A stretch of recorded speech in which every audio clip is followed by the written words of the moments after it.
Welcome to Moving to Tucson. My name is Doug Trudeau, and I'll be your host.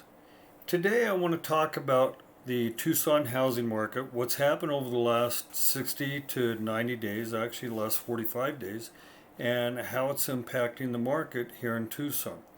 So, you may have heard that there's going to be a housing bubble and Chicken Little, the sky is falling. Well, that's not happening. And by the way, I have my cheat sheet here, so I can keep on track with and try to cut down the time that I'm taking from you. I encourage you to look at other videos. There's other experts out there, kind of weigh in between all of them what you feel is realistic about the market. Mine's going to be Tucson specific, a little bit of national, but mainly about the Tucson market because I want to bring information to people looking to move to Tucson so that they can make an informed decision and hopefully they'll choose me as a realtor. So before I get any further, please make sure that you subscribe. Please make sure that you subscribe so that you can receive future videos and hit the like button because that helps me with YouTube and their analytics so I get better ratings, get more viewers, get more subscribers, and help out my channel a lot. So I'd appreciate it if you could do that. So the Tucson market is not as bad as the Phoenix market. The Phoenix market is a lot worse than the Tucson market. But there are some things to watch for in the Tucson market. Now you may have heard me talk about in the past about the absorption rate. If you look at my video that I did on the market cooling down in Tucson, I explained that a little bit further. There's some other information in there that you might find valuable as well. So I encourage you to watch that video as well. So the absorption rate, we'll jump into that right away, is how many homes are on the market and how many homes, how long it would take for us to, with today's sales, to absorb everything, to make all the sales. Now, average in Tucson is 4.5 to 5.5 months. If you look back in March of 2016, we were at 4.9. Then we jumped up or went to 4.8 and slowly went down from there. Now, if you look over the last 5 years, you notice that there's a drop. It levels out, drop, levels out, drop, levels out, all the way down into 2021 when we dropped down to 1.1 months. Right here's a real interesting point. We're at 1.1 months in April, then it jumps to 1.2. Now and then it maintains 1.2. I think it's going to be a little bit higher than that for July. So if you're interested in that, make sure that you subscribe and stick around for that.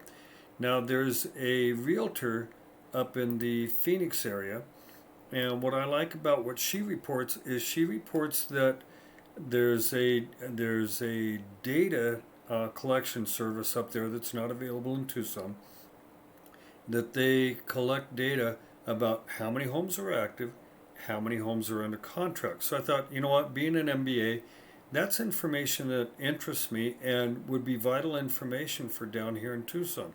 So what I did is I created a Excel spreadsheet where I can track that. Now, if you note on there, our son, his job took him to Georgia, so his wife wouldn't have to drive with a 3-year-old and a 5-year-old. I drove her and the kids while he drove the truck with his '67 Chevelle on a trailer behind it. That's another story. So I started tracking it, and I thought, July 5th, the difference is 6. That's not realistic. I don't know why it was so low back then. The next day, it jumped up to 58. But what's interesting, if you look here from July 6th up to July 22nd, it went up 1,000%. That's a big jump.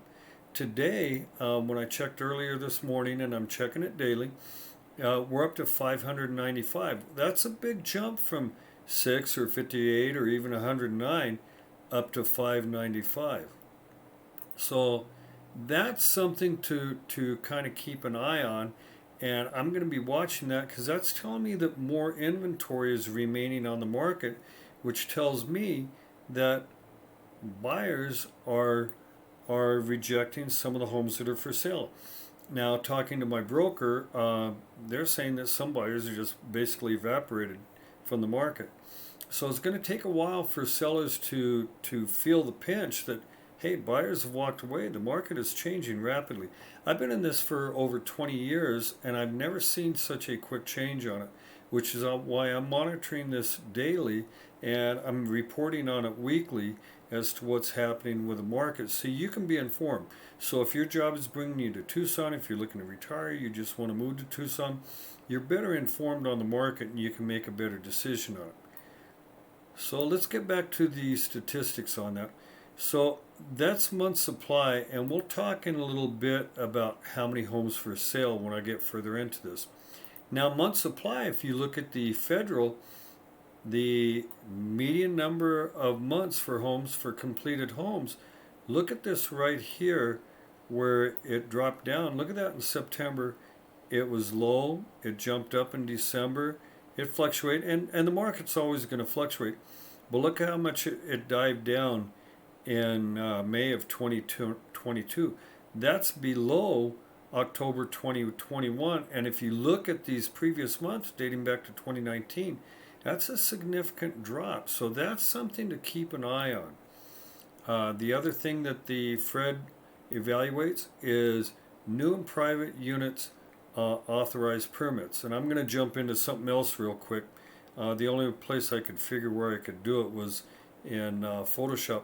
This is a text I got from a realtor back in 2020. So it's basically saying that, they're just selling houses faster than anticipated, and homes are going a lot faster. That leaves 7 homes in Pima County. If you have clients interested in other homes, do it today. Another jump on it. Crazy times. And then last week, I got a text from them saying, hey, this has been numerous QMI homes released for commission. Now, what they did is they cut back on their commissions. Now they're paying higher commissions. So a year ago, they were saying, you know what, we're not interested in working with realtors. We want to work with buyers directly and represent them. And that's a whole nother story. I'm not saying it's bad to work with a salesperson, but they work for the builder, not for you. I work for you. And it doesn't cost you anything to have a realtor represent you. So if you see, the permits in the Tucson area have dropped down significantly. So that's another thing I'm going to be keeping a close eye on, because that's telling me that they're building less. Supplies are starting to drop a little bit, the cost on it. Sellers are bringing their prices down. So the new home build is something to keep an eye on for the future. Existing home sales inventory. Look at the existing inventory is still pretty strong nationwide, but remember I said we would talk about that. So if you look at this, we had over 6,000 homes back in 2017 for sale, dropped down to around 2,000 in 2021, and we were at our lowest for a number of homes, and we're starting to see a slight uptick in available homes. So that's over a 5-year period. So if you look at that, you get a better idea of the upswing and the number of homes available. What does that mean to you as a buyer? That means that you're going to get a better price. Now, our price is going to drop significantly like they did in 2008? No. Are they going to level out? Most definitely. They may drop a little bit, and time will tell. So stick around and let's keep monitoring them. Now, here's another thing from the National Association of Realtors. They're indicating a decline of 14.2% in sales from the month of June 2021. So they're seeing nationwide a decrease in sales, even though that previous statistic from Fred didn't indicate anything. Inflation, look at the inflation. Inflation is just skyrocketing right now. So that's going to impact on homes as well. So what does all this mean to you if you're looking to move to Tucson? Well, get back to my cheat sheet. Buyers are rejecting houses right now. So by rejecting houses, they're telling sellers, you know what, we're not interested in buying your houses for the prices that you're asking today. So I'm seeing a significant increase in the number of homes dropping their prices in the Tucson area. If you look back at my Excel sheet and I jump back over here, you see that as of today, there were 99 homes that dropped their prices.